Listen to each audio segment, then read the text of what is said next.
et ses grands-parents, ils se parlaient espagnol. Et j'ai jamais compris l'espagnol. Mais ce que je comprends, que nous sommes tous le peuple du Seigneur. Alléluia. David, c'est l'évangélisation, c'est quoi?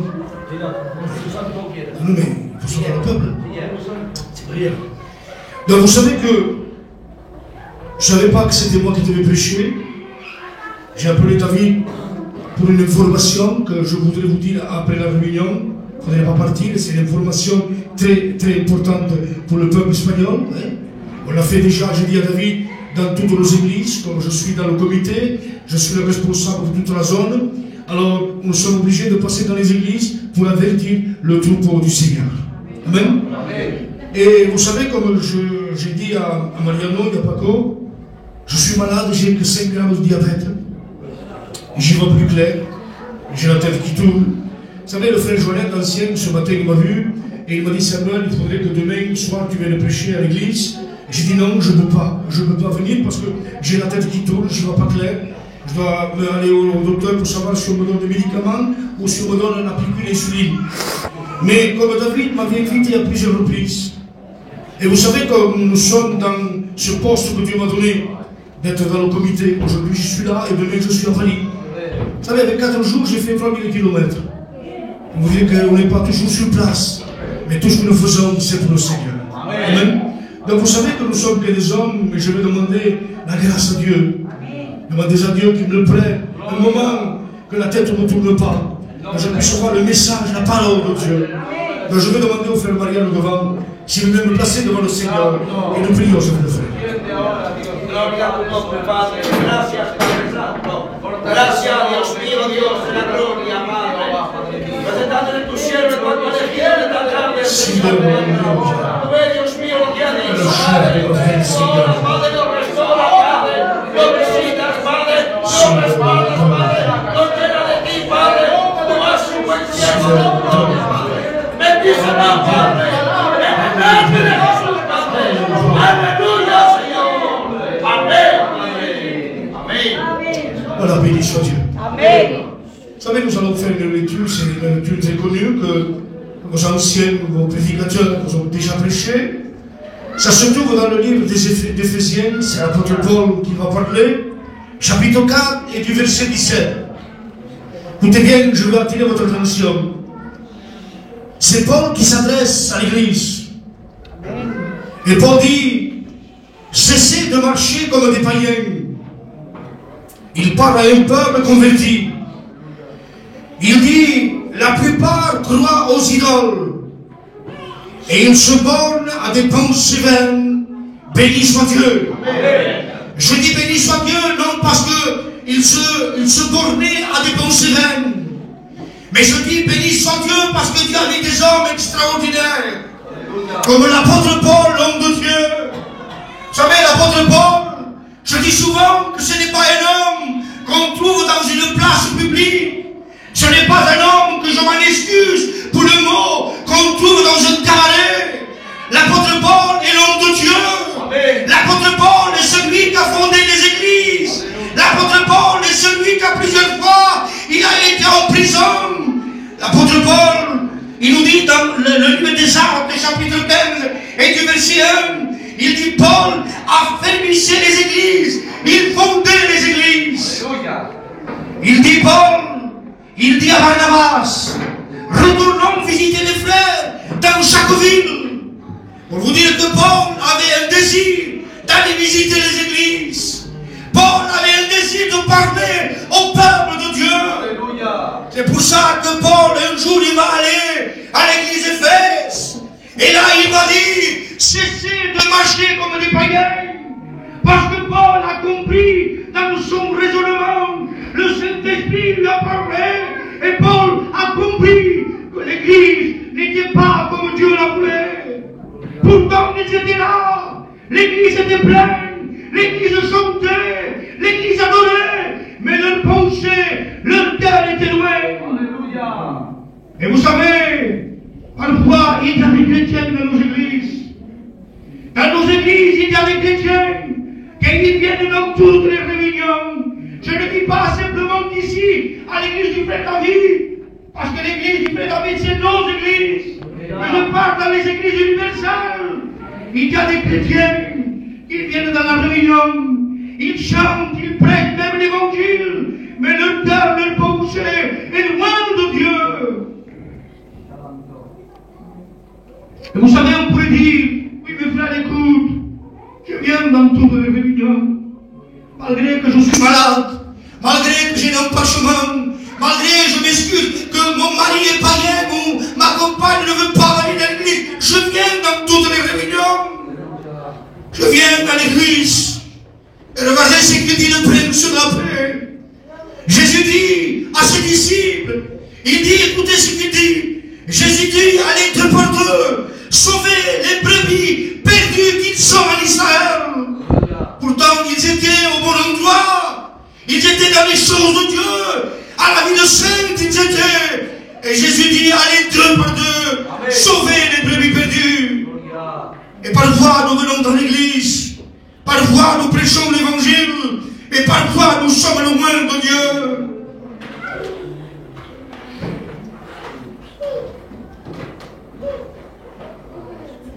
Et les chrétiens ne doivent plus se conduire. Aujourd'hui, nous sommes au dernier temps.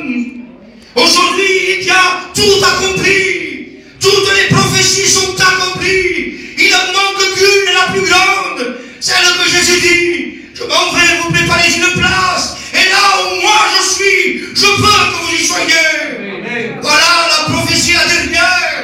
Que le Seigneur nous attendons. Alors il nous dit, cessez de marcher comme des païens. Mais marchons comme des chrétiens. Marchons comme l'église de Dieu. Marchons dans la sainteté. Voilà ce qu'il nous dit le Seigneur. Nous ne devons plus marcher comme des païens. Mais nous devons vivre une vie de sainteté. Une vie en règne avec Dieu. Une vie marcher aux empreintes de Dieu. Si Dieu nous avait dit, c'est parce que parfois nous marchons selon le penchant de notre cœur. Parfois nous marchons comme nous pensons de marcher. Vous savez, le roi Salomon, l'homme de Dieu, le fils du roi David, il venait d'une bonne lignée royale. Et il va parler aux jeunes. Mais moi je parle à l'église. Et il dit, jeunesse, résulte-toi dans ta jeunesse. Va où le penchant de ton cœur te dit. Mais sache qu'un jour, tu passeras au jugement devant Dieu. Et l'église un jour passera. Malgré David qui est responsable, les frères, malgré que Dieu m'a donné cette place, je suis responsable de zone. Mais un jour, je passerai devant Dieu. Je passerai au tribunal de Dieu. C'est pour ça que l'apôtre Paul nous avait dit. Mais vous savez, nous les gitans, les Espagnols, nous sommes tous pareils. Oui, mes frères, je viens à la réunion. Je paie ma vie. Le dimanche matin, je ne vais pas travailler. Je viens à la Sainte-Seine. Je fais tout ce que le pasteur me dit. Je suis dans l'église. Regardez ce qu'il dit le prince de la paix. C'est Jésus qui s'adresse aux disciples. Il dit, les escribes et les pharisiens, ils sont assis dans la chair de Moïse. On leur dit qu'ils sont près de Moïse. Ils sont près de ce grand homme de Dieu. Cet homme qu'un jour a parlé face à face avec Dieu. Cet homme qui a sauvé le peuple d'Israël, du peuple de l'Égypte. Ils sont assis dans la chair de Moïse. Et il dit, n'agissez pas comme eux. Ne marchez pas comme eux. Parce que cette génération, elle ne passe la peine. Pourtant, ils étaient à la loi de Moïse, à la loi de la Torah de Dieu. Mais ils n'étaient pas comme Dieu le voulait. Cette génération ne passera plus. Pour le dire au nom du Seigneur, nous devons cesser de parler de mauvaises paroles vaines. Vous savez, moi j'ai entendu, je le dis devant Dieu. Je ne dis pas ici parce que je connais presque que tous les frères et sœurs, je ne connais pas le nom. Je vous connais que le lieu. Mais à Pépignan, là où nous sommes, à Saint-Jacques, c'est un quartier que les maisons se touchent, c'est des ruelles.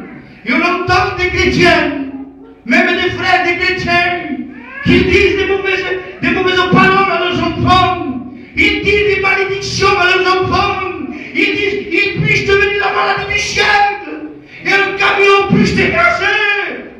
Mais ce n'est pas des paroles des chrétiens, c'est des paroles des païens. Derrière toutes ces paroles, il y a l'ennemi qui nous plante les mains. Faisons doucement. Ne laissons pas la place à l'ancienne créature, parce que nous sommes créés de nouveau. Cessons de dire de mauvaises paroles. Vous savez, ces discours attristent le Saint-Esprit. Quand un chrétien, il dit des choses que ce n'est pas la gloire de Dieu.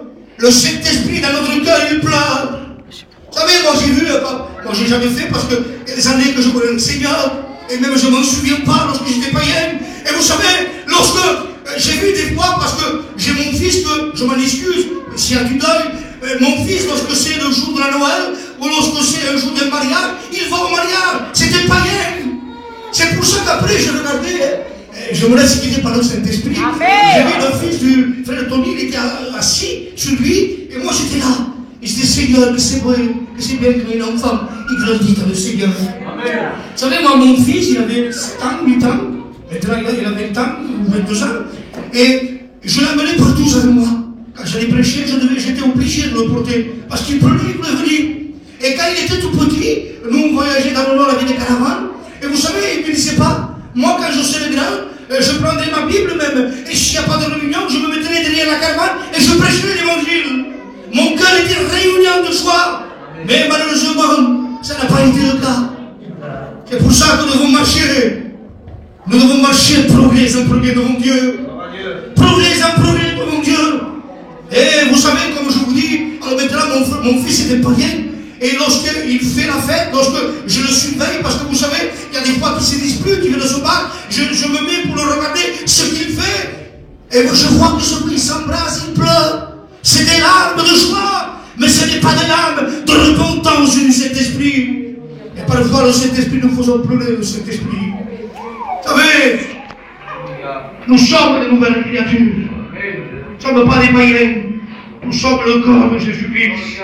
Galates dit, vous que vous avez été baptisés en Christ, et vous avez été revêtus de la chair de Christ. On vous l'a dit, vous que vous êtes païens, vous que vous êtes selon le penchant de votre cœur, et vous avez été revêtus, vous avez été revêtus en Christ. Vous savez, le vieil homme, lorsque nous avons rentré dans le baptistère, et lorsque les anciens nous ont dit, ça je me rappellerai toute ma vie, c'était au Pas-de-Calais, c'était en 84. Et vous savez, j'étais tout jeune, j'avais 20 ans, 22 ans, j'étais tout jeune, et vous savez, là, lorsqu'on m'a mis dans ce baptistère, c'était l'ancien, le frère Béniot, que maintenant il est auprès du Seigneur, il m'a dit, frère, crois-tu que le Seigneur est mort pour toi? Et moi, j'avais qu'une forme, il dit, oui, frère, crois-tu qu'il devait te chercher? J'ai dit, oui, frère. Et lorsque j'ai sorti de l'eau, l'ancienne créature, le vieux homme, est resté dans l'eau, la nouvelle créature a fait surface. Amen. Mais parfois, vous savez, les choses du dehors, ils viennent tout doucement, ils nourrissent la vieille créature, ils la nourrissent tous les jours. Et là, l'ancienne créature, elle se lève tout doucement, elle touche le moral de la nouvelle créature. Et là, nous ne sommes plus des chrétiens. Il n'y a que l'étiquette de chrétiens. Il n'y a que la place de chrétiens. Vous savez, moi j'ai vu des églises à Perpignan, s'ils n'ont pas leur chaise, ils ne viennent pas à la réunion. Alors non, tu m'as pris ma chaise, ma soeur, tu m'as pris ma chaise, mon frère, je ne veux pas, je ne me sens pas bien, moi il me faut ma place. Mais là, ce n'est pas notre place. La véritable place, c'est dans le ciel. Là, c'est la véritable place du chrétien. Ici, moi je parle pour moi, que je sois assis ici, par terre, la parole de Dieu est prête. Alléluia. Nous sommes le corps de Jésus-Christ. Et nous ne voulons pas salir le corps de Jésus-Christ. Regardez ce qu'il dit. Je l'ai lu dans un livre, et j'ai pu le regarder sur Internet. Il dit, Satan a tellement passé et repassé sur ce terrain que rien ne peut le pousser. On va dire, Satan a-t-il passé dans ton cœur à plusieurs reprises? Satan a passé et repassé que plus rien, aucune parole, aucune goutte de Dieu plus rien, c'est fini. La place est prise. Et comme nous avons un Dieu chez nous, un Dieu qui ne veut pas partager la place qu'il a dans son cœur, il ne peut pas rester. Nous nous souvenons de Samson, c'est le frère, je pense, qui a parlé de Samson. Samson, l'homme de Dieu. Samson, les Philistins sont sur toi. Samson, les Philistins sont sur toi. Il dit, oh, je m'en souviens, comme toutes les fois. Mais si Samson serait là, je dis, Samson, tu n'as rien compris. Samson, c'est pas compris vrai. Samson, tu ne sais pas, un homme comme toi, que le Saint-Esprit, il ne veut pas se mélanger avec les choses de l'homme. Et Samson, le Saint-Esprit, ça veut Dieu. Et parfois, nous pensons, je suis l'homme de Dieu, je suis la femme de Dieu, je suis le prédicateur de Dieu, je suis la chorale de Dieu, je suis le pianiste. Mais c'est pas vrai, le Saint-Esprit est sur lui. Attendez, c'est rien du tout ce que je dis. Moi, le premier, je le fais. Il dit, il y a de l'amertume, il y a la colère. La colère, n'importe quel homme, n'importe qui, n'importe quel homme, Jimmy Maillard, le président, des fois il a dans la colère. C'est normal. Mais la Bible dit que le soleil ne se couche pas avec la colère. Alléluia. Alors, il y a de la méchanceté. Qu'elle soit ôtée de milieu de vous. Ne donnez pas accès au diable. Vous avez compris? Amen. De la colère, de la méchanceté, qu'elle soit ôtée de milieu de vous. Ne donnez pas accès au diable. Ils n'ont jamais donné accès au diable. Il n'aille pas, vous savez, j'avais dit il y a longtemps dans un message, j'avais dit que Satan, il lui faut peu pour pénétrer dans notre cœur. Il ne peut définir de rien du tout comme un fil d'aiguille. Et Satan rentre dans notre cœur. Faisons doucement, prenons garde. Sachons résister au choc du dehors.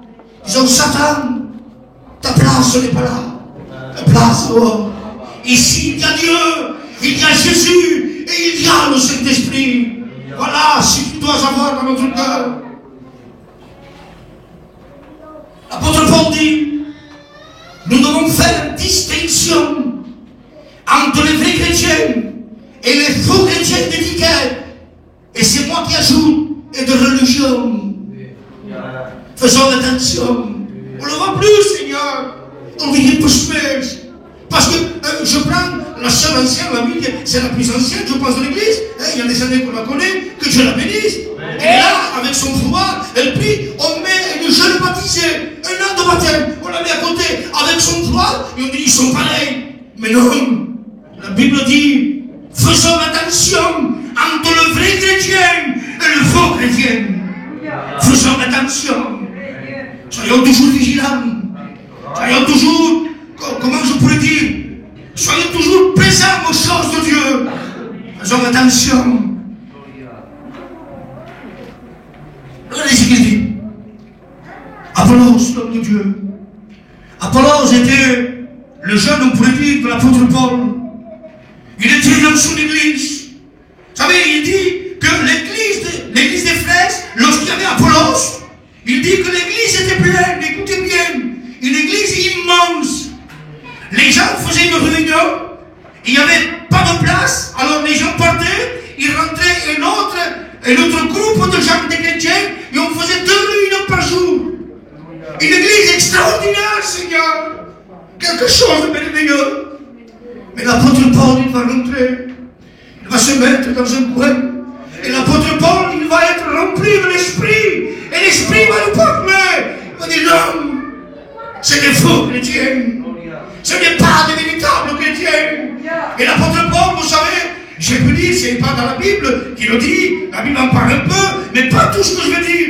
Mais j'ai pu lire dans un livre sur Internet, et historiquement, l'apôtre Paul était un homme qui n'était pas beau. Regardez ce qu'il dit, ça peut faire un sourire. Il dit que ses sourcils touchaient à son nez. Comment dire, frère?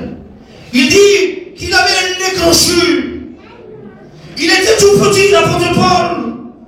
Il n'était pas bien, il n'était pas comme les autres. Mais ce qu'il avait devant Dieu, s'il n'était pas beau devant les hommes, il était beau devant Dieu. C'est le principal qu'on fait venir à l'église, être le plus beau, le meilleur costume, la plus belle voiture. Et devant Dieu, tu n'es rien du tout. Au mieux devant Dieu, plaire à Dieu, que plaire aux hommes. Et vous savez là, l'apôtre Paul, il va se mettre, il est stable. Il dit que ces chrétiens, avant que l'apôtre Paul vienne, lorsqu'ils partaient chez eux, ils partaient avec la Bible dessous le bras. Lorsqu'ils arrivaient à leur maison, ils prenaient les livres, ils prenaient la Bible, la mettaient de côté, ils prenaient les livres magiques, les livres diaboliques, et là, ils parlaient avec les démons. Ils parlaient avec les démons. Mais l'apôtre Paul, et béni soit le Seigneur pour ces grands hommes de Dieu. Il va exhorter l'église et il va dire, cessez de marcher comme des païens. Arrêtez les guerres. Et ils ont été visités par le Saint-Esprit. Le feu de Dieu a descendu dans cette église. Et vous savez ce qu'ils ont fait cette église? Ils sont partis chez eux au moment de la réunion finie. Ils rentrent chez eux. Ils ont pris les livres magiques et ils ont mis dans le feu en disant c'est fini. Moi j'ai la parole de Dieu dans mon cœur.